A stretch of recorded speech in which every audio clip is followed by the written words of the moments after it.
Ok, alors comment donner des autorisations de sortie aux élèves? Bien, nous allons commencer par les autorisations de sortie collectives, des autorisations de sortie de groupe pour une salle de classe, puisque nous avons vu là qu'il y a deux types d'autorisations de sortie, des autorisations de sortie pour des groupes ou alors des autorisations de sortie individuelles. Alors, une autorisation de sortie pour un groupe, par exemple, une salle de classe a une visite en entreprise à faire. Comment faire cela? Vous allez simplement venir là, sur ce bouton « Absence et permission », vous cliquez dessus. Voilà. Vous choisissez simplement la salle de classe. Par exemple, là, dans quelle salle de classe nous pouvons retrouver des élèves? Par exemple, voilà, en 5e A. Et vous avez là un bouton vert « Permission groupée ». Vous allez simplement cliquer là sur « Permission groupée ». Voilà. Et là, vous avez l'interface qui va vous permettre, n'est-ce pas, de réaliser votre permission. Alors, qu'est-ce que vous faites? Premièrement, vous choisissez la date de départ et la date de retour. Par exemple, là, nous sommes le 15. Bon, le 15, c'est un dimanche. Prenons comme date Monday, le 16, voilà. Et la date de retour, c'est toujours le même 16.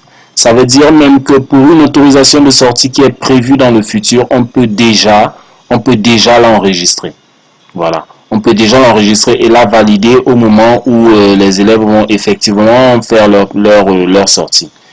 Ensuite, nous mettons l'heure de départ. Par exemple, à 10 heures, nous sommes dans notre ordinateur est de type anglophone là. Donc, nous allons mettre pour 10 heures, à moins que je ne me trompe. Vous me pardonnerez si je me trompe, bien entendu.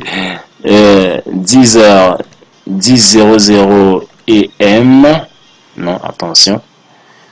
Attention. Voilà. AM. Et là, les enfants doivent revenir à 15 heures. Ça va correspondre à 3:00 PM. Voilà. Si l'on ne se trompe pas, PM étant l'heure du soir et AM étant l'heure avant midi. J'espère vraiment ne pas me tromper. Ensuite, bon, vous aurez compris en fait que là, nous allons mettre l'heure de départ et là, nous allons mettre l'heure de retour. Bien entendu, là, nous sommes obligés de mettre AM et PM parce que nous sommes sur un ordinateur anglophone. Et si vous êtes sur un ordinateur francophone, vous n'aurez pas ce problème de AM et PM. Ce sera assez simple à faire.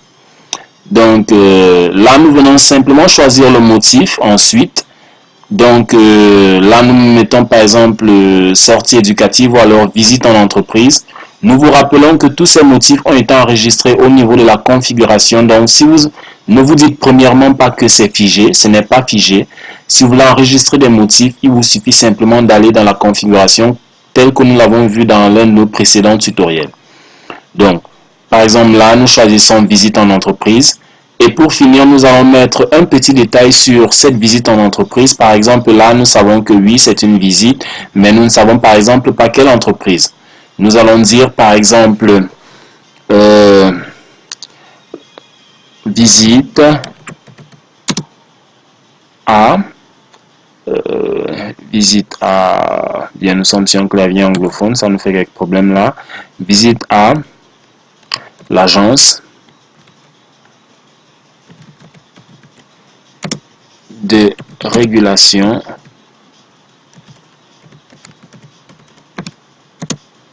des marchés publics ou encore la RMP. Voilà. Là, nous avons donc mis notre détail. Vraiment, vous pouvez ajouter d'autres détails qui ne font peut-être pas partir de nos formulaires là. Par exemple, le professeur qui va accompagner les élèves, vous pouvez mettre son nom, vous pouvez mettre vraiment beaucoup de détails. La zone est là pour pouvoir vraiment vous permettre d'enregistrer le maximum de détails. Ensuite, vous allez venir ici, vous avez donc la liste des élèves de cette salle de classe et là, vous avez des petites zones de sélection qui vous aident à dire si oui ou non cet élève va faire partir de cette expédition. Donc là, tout est déjà à oui. Ça veut dire que vous pouvez laisser si tous les élèves sont effectivement là. Or, si tous les élèves ne sont pas là pour une quelconque raison, il ne faudrait pas que vous puissiez mentionner, par exemple, qu'un élève a participé à une sortie alors qu'il n'a pas participé.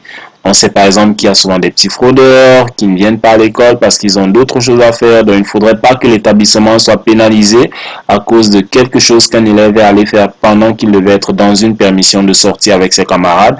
Donc, si ce n'est pas le cas, vous pouvez simplement l'enlever de la liste. Donc, vous enlevez simplement tous les élèves qui ne sont pas dans la liste et vous enregistrez la permission.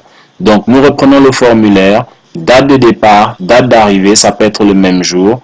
Heure de départ, heure d'arrivée, le motif, le détail sur le motif. On choisit les élèves et enfin, on clique sur notre bouton enregistrer. Voilà, vous voyez bien que nous avons dans le formulaire dans notre tableau 4 autorisations de sortie. Et petit bug ici, regardez bien, voici notre autorisation de sortie qui vient d'être enregistrée. Voilà. Il vous suffit simplement de cliquer ici puisque vous aurez beaucoup d'autorisations de sortie. Les autorisations de sortie que vous venez d'enregistrer vont toujours s'afficher le plus bas possible. Donc, si vous voulez qu'elle soit le plus haut, vous allez simplement cliquer ici.